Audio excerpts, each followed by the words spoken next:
कहानी है रामपुर गांव की, जहां के मर्द महिलाओं को हमेशा नीचा दिखाने की कोशिश में रहते। अरे अभी तक खाना नहीं आया, क्या मुझे एक और शादी करने की जरूरत है? नहीं जी नहीं, ऐसा मत करना, वरना मैं कहाँ जाऊंगी। खाना लेकर मैं अभी आई जी। गांव की पंचायत में भी फैसले हमेशा औरतों के खिलाफ ही रहते। मैं जो फैसला सुनाता हूँ वो भगवान की आज्ञा होती है। इस लड़के ने अपने मन से शादी करके अच्छा नहीं किया। लड़के को घर भेज दो और इसकी शादी इसकी जाति की किसी लड़के से करवा दो, लेकिन ये लड़की, इसे तो गांव के बाहर निकाल दो। नहीं नहीं जमींदार साहब, ये क्या बोल रहे हैं? ऐसा नहीं हो सकता। मेरी बेटी मासूम है, इसे अच्छे बुरे की समझ नहीं है। अरे कहाँ जाएगी ये बेचारी? कहाँ जाएगी? इतनी चिंता है तो पूरे परिवार का गांव निकाला कर देते हैं। बेचारे पूरे बसे बसाए परिवार को गांव छोड़ना पड़ता है। चाहे जो हो, अगर बेटियों को कंट्रोल नहीं कर सकते तो गांव में रहने का कोई मतलब नहीं है। यहाँ औरतों को दब कर रहना होगा। कोई भी अपने हिसाब से कुछ नहीं कर सकता, सब ईश्वर की मर्जी से ही होगा। तभी गांव का एक आदमी दौड़ा दौड़ा आता है। सरपंच साहब, जमींदार साहब, वो कालिया है ना, उसकी बेटी पढ़ने के लिए शहर जा रही है। अच्छा, ये कब हो गया? और कालिया की हिम्मत कैसे हो गई ऐसा करने की? लेकर आओ उसे और उसकी बेटी को। बस फिर क्या था, हाजिर हो जाते हैं कालिया और उसकी बेटी सरपंच के सामने। अरे कालिया, ये क्या सुनने में आ रहा है? बेटी को इंजीनियर बना रहा है तू? और ये बता, गांव में तो स्कूल नहीं है, फिर कहां से इतनी क्लास पास कर गई तेरी बेटी? राधा, जो कि कालिया की बेटी है, उसे लगता है कि सरपंच उसकी तारीफ कर रहे हैं। सरपंच जी, मैंने ऑनलाइन पढ़ाई की है, डिस्टेंस लर्निंग से। सभी में मैंने अच्छे नंबर पाए हैं, जिसे देखते हुए शहर की इंजीनियरिंग कॉलेज में मुझे स्कॉलरशिप मिली है। वाह जी वाह, क्या होती है ये? पहले तो ये बताओ, फिर आगे की बात करते हैं। पूरा गांव राधा की बात सुन रहा था और राधा बोलती जा रही थी।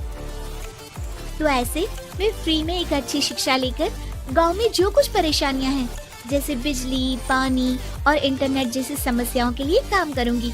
मैं गांव को शहर से जोड़ने के लिए पुल का निर्माण करवाने का प्रस्ताव रखूंगी। मुझे पूरी उम्मीद है कि जल्द ही हमारा गांव भी तरक्की की राह पर चल पड़ेगा। राधा की बात सुनकर सारे गांव वाले ताली बजाने लगते हैं। सरपंच को समझ नहीं आता कि वो क्या करे। चुप रह नादान लड़की, गांव के खिलाफ जाने के लिए तुझे गांव से बेदखल कर दिया जाएगा, वो भी पूरे परिवार के साथ। और हाँ, अगर ठीक से गांव में रहना चाहती है तो ये पढ़ाई लिखाई छोड़ दे। हम तेरे लिए गांव का कोई होनहार लड़का देखेंगे। तभी गांव का एक आदमी बोल पड़ता है। अरे नहीं नहीं सरपंच जी, राधा बिटिया जो बता रही है, अगर वैसा हो जाए तो हम लोगों को पैसा कमाने के लिए बाहर नहीं जाना पड़ेगा। हाँ जी, और ना ही कोसों दूर पानी के लिए भटकना पड़ेगा। हमारे बच्चे भी अच्छी पढ़ाई कर सकेंगे और आगे बढ़ेंगे, ना कि हमारी तरह खेती करते बैठेंगे। क्यों गांव वालों, राधा बिटिया का साथ देना चाहिए ना। सरपंच देखता है कि गांव राधा के साथ है तो वो चुप हो जाता है। वो घर आकर अपने सलाहकार से बात करता है, जो बहुत ही चालाक किस्म का इंसान होता है। अरे सरपंच साहब, आपको बहुत ही होशियारी से काम लेना पड़ेगा। एक बार गांव तरक्की कर गया, यहाँ के बालक पढ़ लिए तो कोई ना पूछेगा आपको। और फिर ये जो बेटा और बेटी है ना आपके, इनको भी आम लोगों की तरह ही जीवन जीना होगा। हाँ, लेकिन करे तो क्या करे? वो ना आप मुझ पर छोड़ दीजिए, बस मैं जैसा बोलूं करते जाइए। अगले रोज सुबह जब गांव वाले सोकर उठते हैं तो राधा के घर के बाहर और साथ ही वो लोग जिन्होंने राधा का सपोर्ट किया था, उनके घर के आगे लाल रंग से कल आऊंगी लिखा होता है। कल आऊंगी, ये क्या होता है? अरे यह तो खून से लिखा है, लगता है कोई भूत प्रेत या चुड़ैल का साया है। चलो सरपंच जी के पास चलते हैं। सभी सरपंच के पास जाकर उसे सारी बात बताते हैं। अरे ये तो बड़ी मुश्किल की बात है। चलो मैं एक बाबा को जानता हूँ, उन्हें बुला लेता हूँ। सरपंच बाबा को लेकर गांव के घर के बाहर जाता है। ओहो, तो ये वो चुड़ैल है जो उन लोगों को निशाना बनाते हैं जो गांव को बदलने का सपना देखते हैं। वो गांव को ऐसे ही संपन्न देखना चाहती है, वो नहीं चाहती कि कोई बाहरी यहाँ का कायाकल्प करे। क्या तुम लोगों में से किसी ने गांव को बदलने की सोच रखी है? तभी राधा की माँ रोते रोते आती है। मेरी राधा घर से गायब हो गई है। अरे कोई तो बचाओ, मेरी बच्ची कहाँ गई?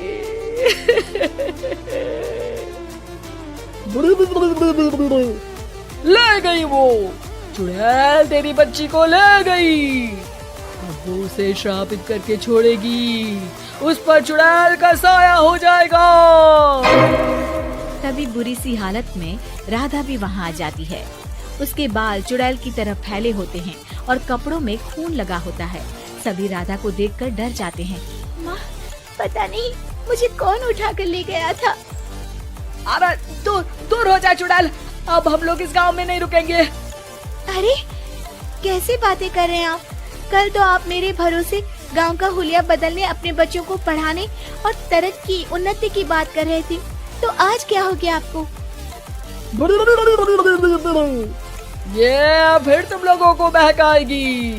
ये चुड़ैल गांव में आ चुकी है, ऐसे ही ये तुम्हारे घर के बच्चों को भी ले जाएगी।